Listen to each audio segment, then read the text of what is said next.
welcome to GardenFork Radio. Thanks for taking the chance. Thanks for taking a moment for checking us out here. If this is your first time here, it's the most eclectic DIY podcast on iTunes you've ever heard. All the regular viewers, welcome back. I have a YouTube channel, and this is the accompanying podcast for all the stuff that doesn't make it into a YouTube video, where I sit here with my cool friends, and my cool friend Will from the Weekend Homestead YouTube channel is here. Hey, man. How you doing? I'm fine. I am in Metropolis, and you are in the middle of nowhere, yes? I am in the middle of nowhere right now, and it's about 400 feet of snow here, and we're never going to see spring. I'm just saying, I've given up. We're just going to go right back to fall, and there will never be a summer. Will and I were texting before the show, and he's like, do you want to do the show? I'm like, yeah, I'm in a cafe in Metropolis right now doing my remote work, So I sent him a picture of the fancy cafe because I know that he is snowed in the middle of nowhere right now. The craziest part is parts of Wisconsin got somewhere between 28 and 33 inches of snow over the weekend. For the first time in, I think, like 7 years, the Minneapolis airport actually closed for a long period of time. Yeah, that's a big deal. Yep. We got a lot of rain the other day, but I don't know if that was the same storm or not. So I don't even know where this came from. It's like out of the blue, all of a sudden the weather thing just popped and said, hey, by the way, you're going to get snow this weekend, 14 inches of it. We had my iPhone has some sort of alerts on it from the government. And I got 4 different alerts for flash floods in the New York City area. So, because there are, the ocean is right there, and there are 2 rivers right here. So, I live on a hill, and I live on a hill on purpose. Do you use a weather app on your phone then too, or do you just get those alerts that way?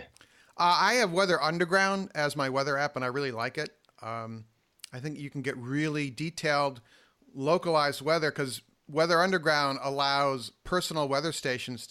You can hook up your personal weather station to Weather Underground, and other people can find your personal weather station. I have a weather station in my yard in upstate, and my neighbor has a weather station right here. So I just type in my neighborhood, which is Sunset Park, Brooklyn, and boom, my neighbor's weather station comes up. So I have hyper local weather. It's one of those things where I like the fact that you can pick areas that aren't normally followed by the Weather Channel, because in the middle of nowhere, there's not really a city where we are, but someone down the way about a half a mile actually has a weather station. When we're in a city, we can check that weather station to see what the temperature is up there or what's going on, which is kind of nice. So that's why I use Weather Underground. Same reason. Yeah.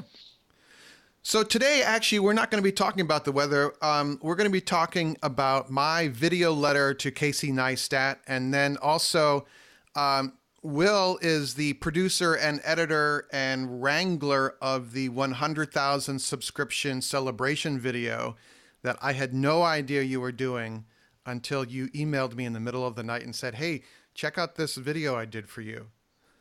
It was a fun project. It definitely was one of those things that kind of grew, and then other people got involved, and then it really grew, and it was fun to get everybody together. And it was really hard to work around things because I had to have Rick contact you to get a copy of your music because I knew that you'd know something was up if I called you. Well, it's always with some suspicion that I answer the phone when you call. So I'm like, what does he want now? Can you send me that file? For what? Nothing. I just like listening to it on the weekends. Well, I was blown away by the compilation video. I was just stunned. I was just like, I loaded it up on the big TV through the Apple TV box, and I showed it to my wife, and I was just like, tearing up. I was like, because I live a day to day, and I've been starting to kind of hit a wall, and just a kind of a creative wall with it. And I was like, wow, that's quite a body of work. Well, you got to remember, too, this is all of your work. I mean, you live it and breathe it every day, and we get to see it as fans from the outside and colleagues and things like that on YouTube and all these different social platforms and things like that. And you've been doing this for over 10 years now, and it was interesting to see how it progressed from some of those early videos. I mean, I watched a lot of videos of yours that were really old, and to see how it progressed and how your style had changed and how you got on certain trends and then you got off certain trends and things like that as time went along. And it was just interesting to see the progression of a successful YouTuber. Yeah, you could see my hairline recede too. I was going to do a time lapse of that, but I thought it might be inappropriate. I have a lump on my forehead from playing football in school, and it's a calcified lump that I can't really do much about. But when I had longer hair, it was always covered. But as I've lost my hair, I have a crew cut now because I'm not going to be the comb over guy, you know? And people are like, dude, what's with that thing on your head? You know, and I'm like, it's been there since the 4th grade. So... Yeah, and everybody was really supportive too about it, because like I'd send out an email to a number of the other people who are involved with GardenFork, and I'm like, hey, do you know of a video where he said this or did that or something like that? So I kind of mini crowdsourced it also to your friends to have them kind of look at stuff, and it was an interesting project overall. Yeah, you're like the archivist of GardenFork now, you know? Yeah, it's like podcast episode number 17. You said this. That's like those guys that go to the Star Trek convention and ask Scotty or the commander about episode 36, where you mentioned the hyperreactor retro rockets, you know? Wow. Right out of a Simpsons episode. Exactly. No, it was kind of neat, and actually got a lot of support from a lot of the folks. Even Mike from the old radio broadcast messaged me the other day saying that he saw it and he thought it was a pretty cool compilation. So it was kind of neat to hear from him also. Wow. Yeah. Yeah. All this back channel talk. I didn't really, because the only, I just thought you were really bored, but you emailed me and said, you had Gary Vaynerchuk on your show, and I'm like, wow, he's watching really old GardenFork videos. He must be really bored. Did you know that you can watch YouTube videos at 2 and 3x? So yeah. I'll tell you a little bit of the backstory of how this kind of came together. Probably about 5 or 6 months ago. As you know, my son really likes watching GardenFork. That's how this all started back in the day, by the way. My son Cameron really liked watching GardenFork because of the dogs and because of the projects and just kind of the fun stuff. And I think you did one about a potato cannon or something like that. Oh, yeah, the potato bazooka, yeah. Yeah. And so, we watched that one and, watched you do it and put it together. And then every time we had dinner or my wife was at work and I was watching my son in the evening and things like that while she worked, because she works in the evenings, we watched GardenFork. And as time went along, you just kind of remembered different things that happened. And then when you and I talked about, I want to say it was about 4 months ago, maybe 5 months ago, I said, hey, what are you going to do when you hit 100,000 subscribers? You said, I don't know, I'll think of something. And I kind of like, well, maybe I'll just start archiving and doing this. So I got a little notebook. And as we were watching the shows with my son, I'd jot down little notes of, hey, Eric did this or Eric did that or whatever it was. And I just kind of kept tabs on it. And then as we got closer to you getting to 100,000, I started reaching out to Aaron, the Impatient Gardener, and Rick and Eric and Sherry from Flannel Acres and Dave and so on, and just kind of talking about different things. I said, hey, what do you think if we put something like this together? And everybody kind of looked at me like what? So I made a draft of it and then sent it out. And I said, hey, could I have everybody make a little congratulations video? And I'll put that in there too. And that's just basically how it started. It was, wow, hey, let's take a couple little clips and make something fun for Instagram. And we ended up chopping 5.5 hours of video down to 5 minutes and 26 seconds. Wow, that's amazing. So it was fun. At some point in time, I'll spin together the B-roll of everybody's commercials that they sent me for, how I put together like Eric's part and Aaron's part and Rick's part at the end. Well, I have the full versions of all those, and a number of them were hilarious. I had to cut them down for time reasons, but there might be outtakes, fun video. Aaron, you know exactly what I'm talking about the cheese and the beer. So it's pretty funny. Erin's great. She's got a great energy. That's and I was very surprised to see Sherry from Flannel Acres in the show. So she has a really neat YouTube channel. It's called Flannel Acres, everyone. She has gardening, raising chickens. She has raising kids. Big on fermentation. I just watched a video of hers about fermenting carrots, actually. I learned a lot. So yeah, she has some neat stuff. And she and I talked and she's like, yeah, I'm going to get back into YouTube. This was kind of fun to do. So it it re-energized a lot of people. It's one of those things where I think you and I had a conversation offline at one point in time. Sometimes it's hard working on your own stuff, but then when you can work on somebody else's stuff, it's fun and exciting. So, Yeah. it was that's what it kind of became for everybody who was involved with this thing. So thank you for putting together 10 years of great content that we could cut together and put this thing out. Actually, we need to work on your YouTube channel. So I have some thoughts for you. So I have a lot of video that has been recorded, and I've been slowly editing it together. I actually got on the Think Idea YouTube channel or whatever, and I've been taking some of his online stuff to figure out what I'm going to do and what I want to be when I grow up. Yeah, I haven't grown up either. So do you have any lingering questions after watching 500 hours of GardenFork? I sent you an email and you read it on the air a couple years ago about, was there any projects that you did that didn't make it online? My question is have there been any projects that what is your most super proud project? Like, I can't believe I did it. It was the best project I ever did. If you could pick one thing, what would the one project be that you're the most proud of? Oh, wow. I'm not sure. Wow, I'm drawing a blank. I'll have to think about that. I'll have to get back to you on that. I should have sent the questions earlier. Yeah, I don't know. I'm always amazed when things work, when I'm like, well, I don't know. Let's just see, I'd have to say, like, for us, I've watched that video of you making the potato cannon. Well, because my son this summer, I will make that potato cannon, but he has been asking and asking and asking because he's like, that's so amazing. Did you see it? It shot over the water. We got to do that. And I'm like, all right, we'll do that. It's kind of funny because I'm a little reluctant about the potato bazooka now with all the stuff about firearms and that. And actually, it's a restricted video on YouTube. You have to be 18 or over to watch that video. The other key thing it's made out of PVC, but you have to use the solid PVC. There's a new kind of PVC out, which almost looks like it's made out of styrofoam. It's hard on the outside, but the interior looks like styrofoam. I can't remember what it's called, but you can definitely, when you look at the end grain, when it's cut, it looks like styrofoam in the middle or foam core in the middle. And that will not take the pressure of the aerosol expanding, the aerosol gas, the gas basically expanding in the chamber, and it can blow up on you.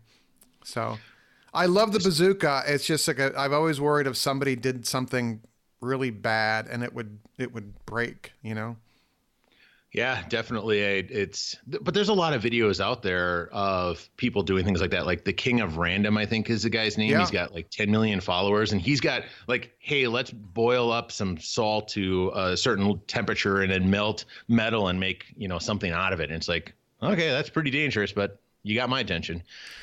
So he was just on Tim Schmoyer's Video Creators YouTube channel. If any of you all are listening, have a YouTube channel or are thinking about it, Tim Schmoyer's channel called Video Creators is excellent. And the fella from The King of Random recorded, I think, at least 4 videos with Tim recently, and I found them really inspiring.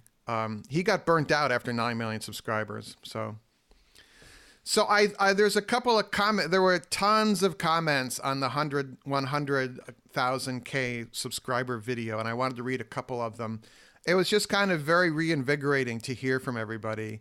And there are people I'd never heard from that I've evidently been watching for years, It's amazing the number of people have kind of, I don't want to say came out of the woodwork, but you see the regulars that, are always commenting and things like that. But then all of a sudden, all these other people started flooding in, and it was pretty amazing and powerful. There's one from Karen. That was the best. I've been watching and listening from the beginning. This was the first show I ever found. Thank you for so many great shows. You are the best. You need to do a show about goats. Mine will volunteer. They don't chase balls across the lawn, but they will help you trim your roses and make great cheese. Yeah, I don't want goats. No animals in your future on the GardenFork property? My neighbors have goats, and they are incredibly smart, and they will get through any fence you put up. So, And then there's one from Hidden Meadow Farm, which is a YouTube channel. Congratulations, Eric. I just want you to know that you are one of the channels that inspired me to start my own channel. Thanks for answering my questions, emails, and giving me advice. I still look forward to seeing your new videos each time you publish. Keep up the good work, Tim at Hidden Meadow Farm. And yeah, he's like you, Will. He just kind of emailed me one day and said, hey, what's up? And I have a channel too. And I gave him my thoughts on his channel. And, some of it they put to work and some of it they ignore me on. Was there a thought there, Will? No, actually, my microphone was off because I was coughing. Sorry about that. I was trying to give the production value a little bit higher, and then I botched it. And then there's one from Janice. I love watching you and the dogs. You always put a smile on my face. I first found you years ago when you made the bat house. Thanks for sharing your projects with us. Yeah. So I actually want to make more bat houses because I think people buy a bat house at the garden store, and it's the completely wrong kind of bat house for most of the bats that are in North America. It looks like a bird house more than a bat house. So.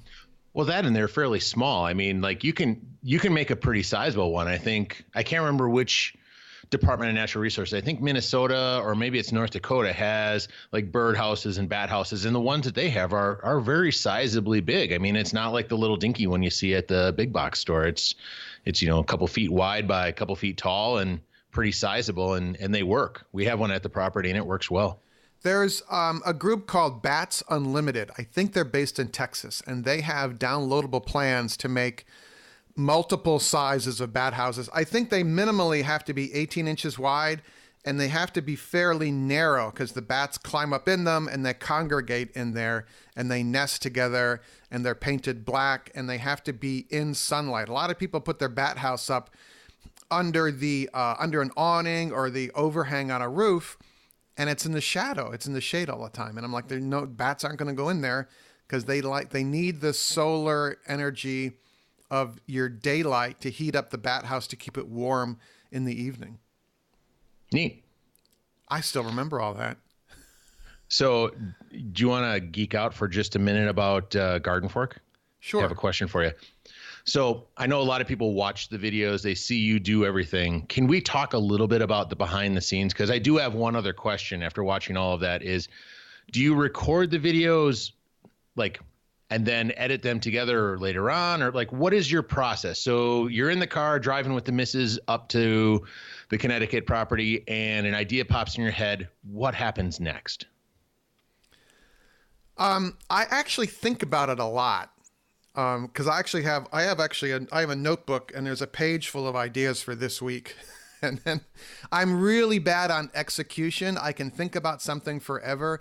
It's getting started that is the hardest part for me. It's getting the camera in my hand or on the tripod, because I always come up with reasons not to do it. I'm like, oh, it's going to take too long. Oh, I don't feel very good. I don't feel happy and peppy and garden forky, Oh, I don't have I can't find my circular saw, so we shouldn't do this. I did last week and I was like, I can't find my circular saw, so I got all cranky, But then I try and get all the tools together, and my wife, I can't really ask her to spend her entire weekend shooting GardenFork videos because she has this real high pressure job and she works 7 days a week anyway on her regular job. So she just wants to relax. She likes to go running or play with the dogs or whatever.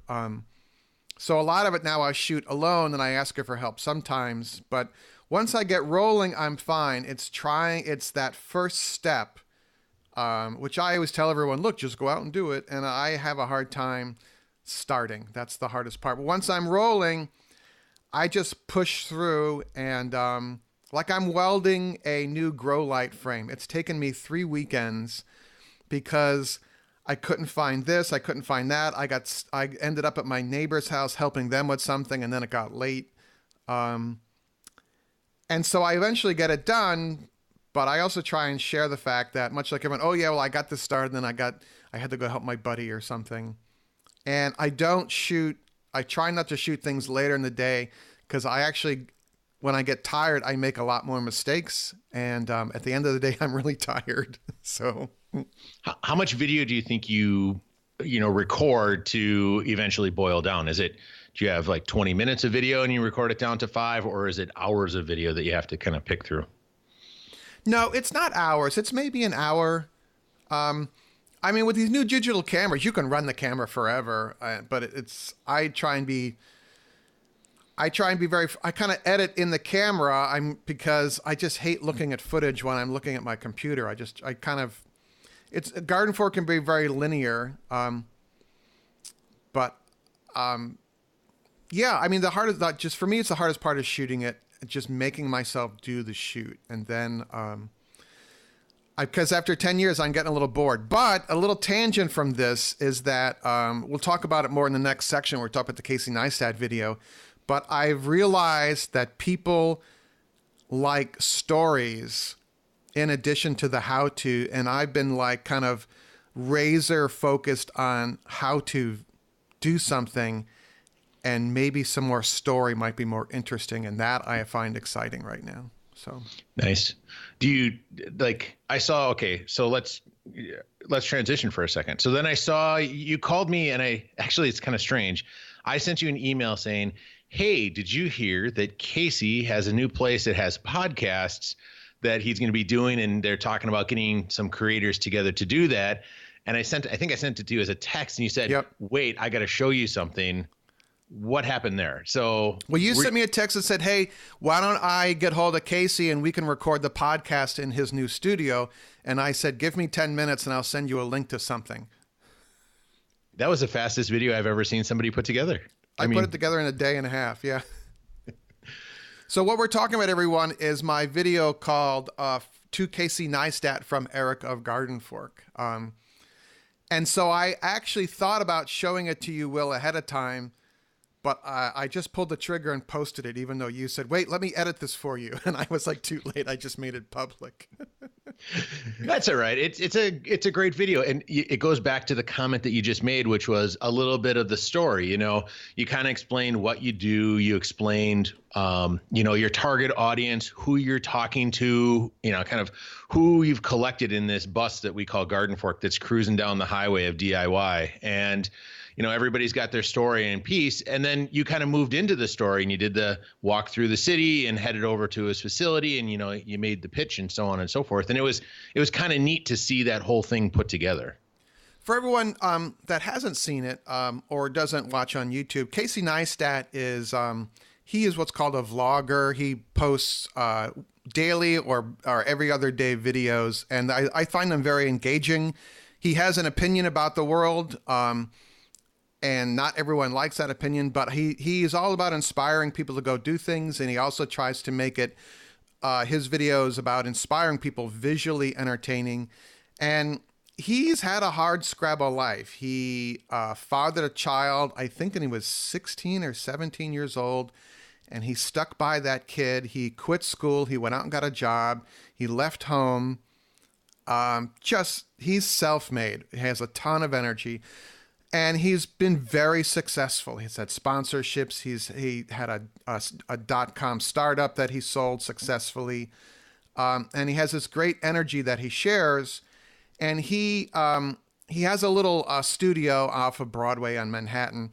And then with the money that he's made, he rented the storefront of this building. And it's a huge storefront at 368 Broadway, which I know exactly where the building is. And he said, we're going to make this like a collaborative space. We're going to have YouTubers come in here and work and make podcasts and videos. And I saw the video and I was like, I want to be part of that. Even though I live like I said in the video, I live in a city of millions of people. I don't know many YouTubers here. I know no DIY guys here, people here. I've met a couple who want nothing to do with me. So... And I was just like, I want part in on that. And I know that a bunch of other people, Casey has millions of viewers a day, and he has a huge Twitter following. And then Jack Conte, who started Patreon, which is the site I use for ongoing supporters of GardenFork. He's a creator himself. He's a musician. Him and his wife have very successful music videos. And he created this site where it kind of follows the NPR or PBS model of monthly support of, instead of PBS, it's supporting GardenFork. And he's a creator that has become an entrepreneur, and so is Casey. And so he was excited about Casey's project, which Casey's calling 368. And so Jack Conte made a video letter to Casey, and he posted in video. It says to Casey Neistat from Jack Conte of Patreon. And I watched that video and I was like, now I really want to be part of this because I am part of Patreon as well, thanks to you all. And I thought there's no way he's going to read an email from me. I don't want to go stalk him, even though I could easily find him. I know where he lives. I know where his office is. So I thought, I've actually been successful in getting very hard to get to people before by doing creative little things. I wanted to get a job at Disney, and so I sent the president of Disney. I sent him my resume in a pizza box. Sorry. And I heard back from him. So Wow. I thought, after seeing Jack Conte's video, I said, I'm going to make my own video letter to Casey and Jack. And I actually wrote out a script. I had all the ideas in my head and I wrote them down, these little phrases in my notebook. And then on the computer, I wrote out a texted script with visuals. And I went up on the roof and I shot it and I edited it and I showed it to my wife and she loved it. And my wife is my biggest critic. And I was like, okay, I'll show it to real quick because you're my editor now. And then you were like, let me look at it. And I'm like, I was worried there would be other copycat video letters. And I didn't want to kind of lose the buzz of the Casey and Jack videos. And so I just sent it out there. And I tweeted to Casey and Jack Conte, and I have not heard back. So Can I say something about the Jack Conte video, which is, as a guy who does editing, and I like to do editing and I'll mess with the programs and things like that. Just looking at the way he cut that together, and if he truly, I mean, from the point of when the video that he's referencing from Casey was put out, I think on Thursday, and he posted that video and it ended up on the front page of Reddit on, I think Saturday was the day that it hit, to shoot, edit, and put that whole thing together. Either he had it in process ahead of time or he is a ridiculous, spectacular editor inside of the computer, because it was the way he cut it together, the little camera tricks that he did, the jump cuts, the way he tied it to music, put the story together.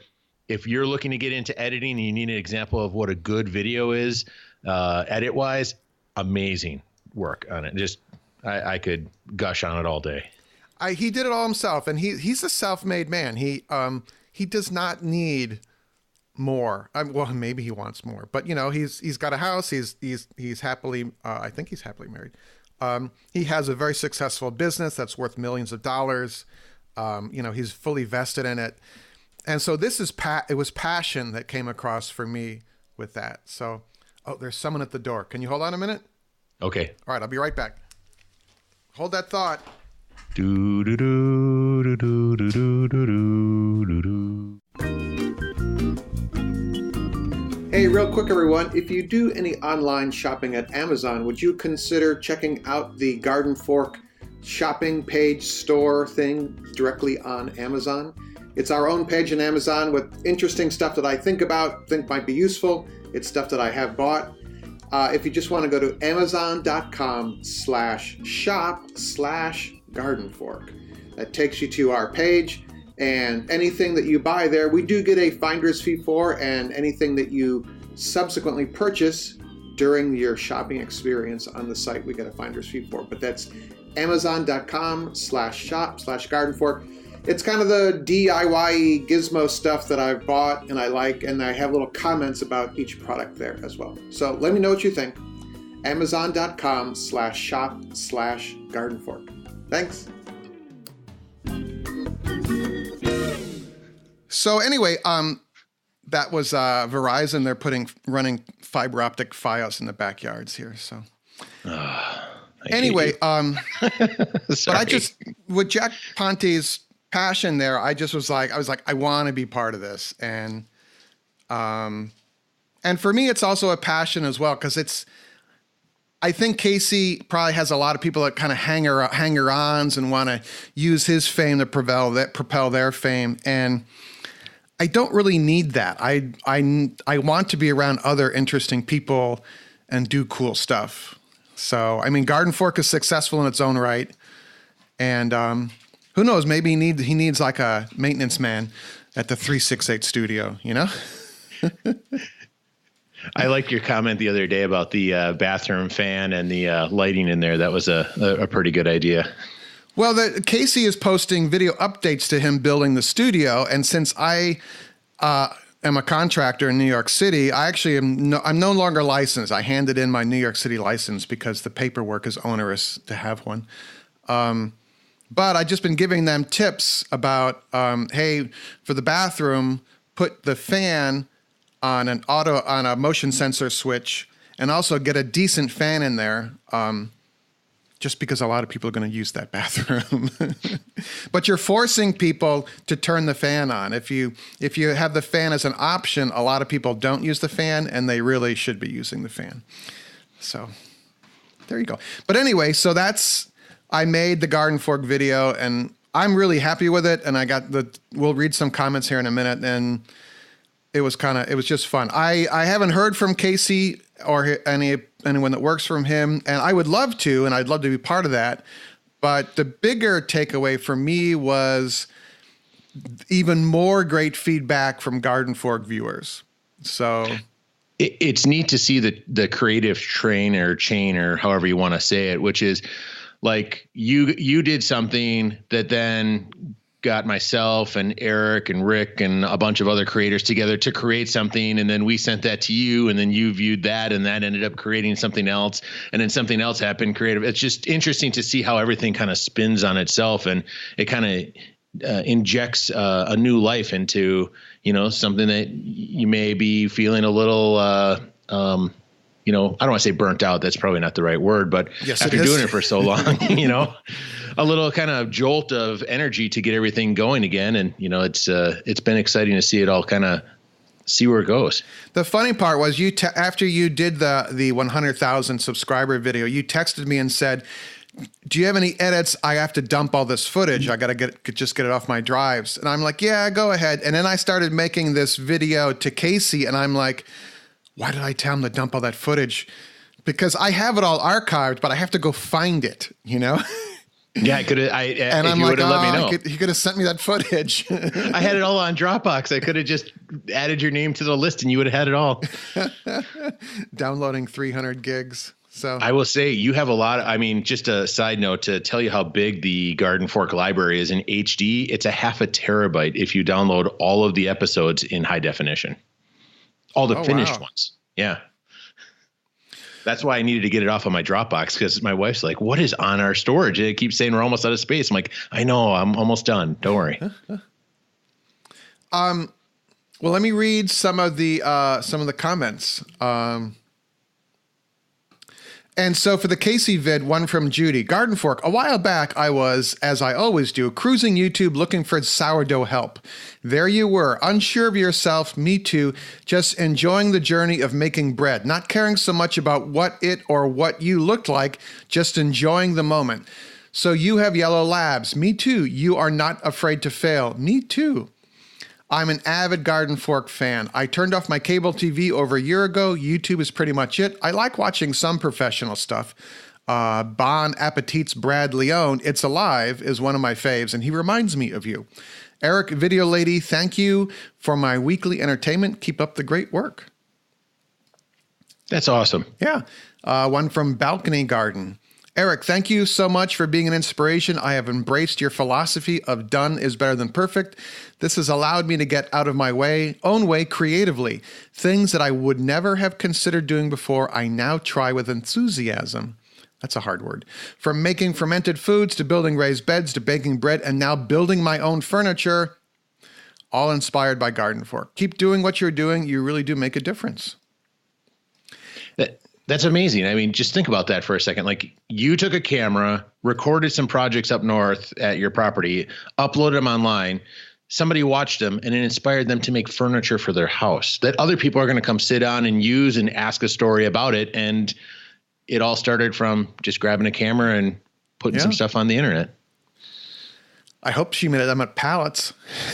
And then one from I'm Murig, I think. Murig, I'm saying the name wrong, but who is also a Patreon, patron of Garden on Patreon. And you can learn a little more about that in the show notes, the links. It's patreon.com/GardenFork.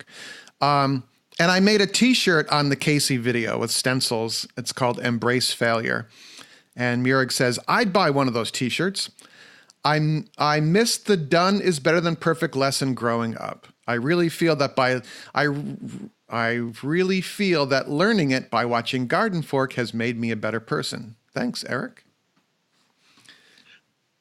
The t-shirt was an interesting surprise because I saw you did the reverse text on the table, and if you get a chance, folks, go watch the video. It's very well put together. It just lots of really cool little things that aren't normally part of GardenFork's weekly style, if you know the shows. And like that little time lapse piece that you put together on making this shirt, I was like, wonder what he's doing there. And all of a sudden I see you put it on and you're standing on the roof, and I'm like, wow, that's pretty neat. So.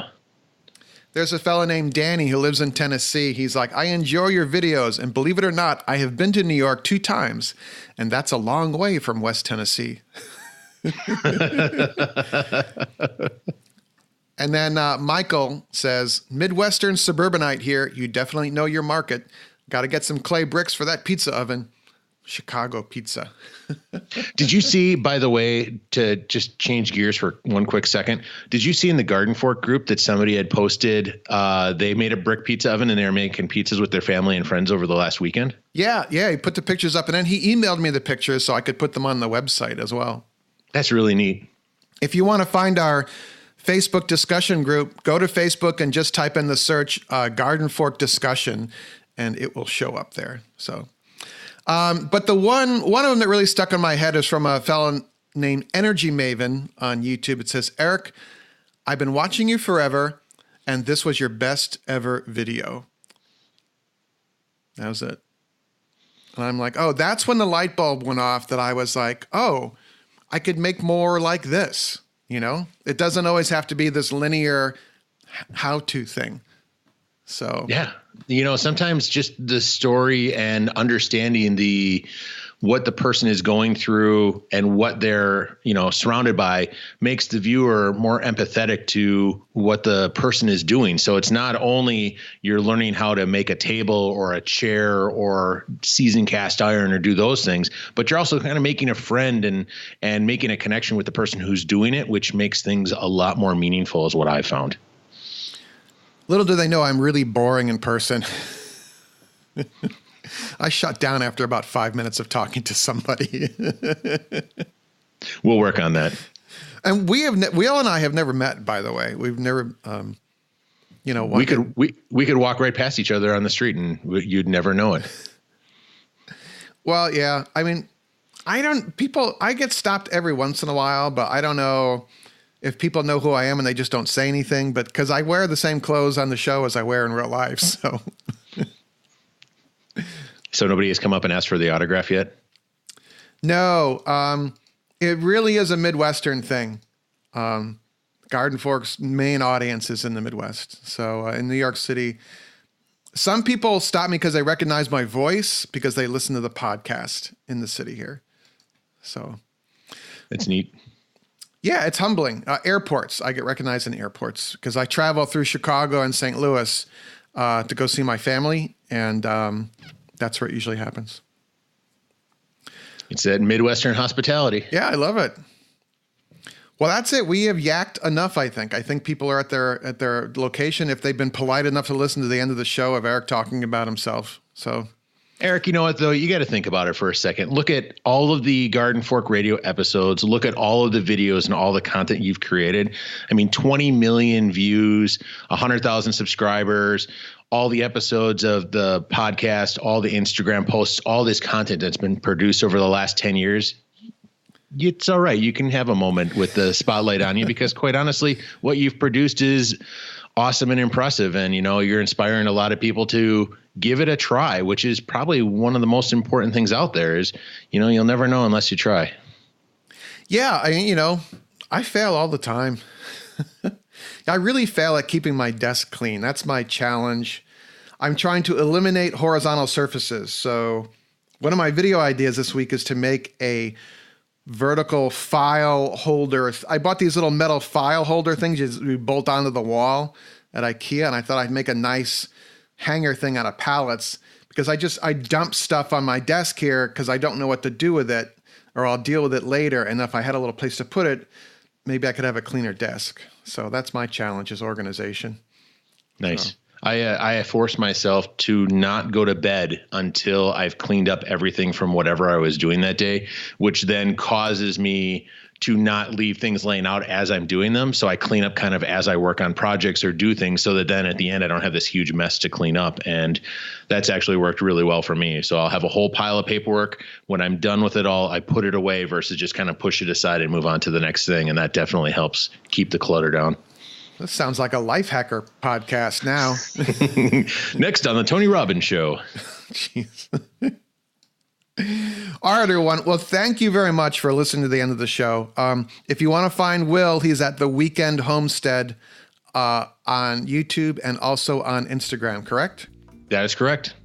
And thank you again, Will, for making the video. That was above and beyond. So thank you very much. It's a proud project that I show it to everybody and say, hey, look what we put together here for him. And I will say that watching it, I'll be honest with you, when I showed it to my wife after I had it done, I was working on it one late night, and she teared up also. And she's like, that is, the part at the end with everybody talking and kind of just putting together kind of your final thoughts. It was pretty impressive.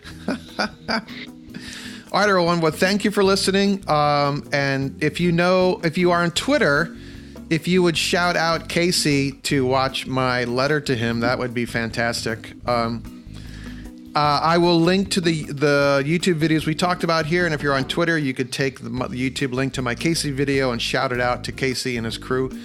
And we'll see what happens. Who knows? I might be painting walls or creating podcasts or making videos in his new studio. Who knows? So, all right, make it a great day, everyone. We will see you later. GardenFork Radio's executive producer is Jimmy Goots of hollowbooks.com.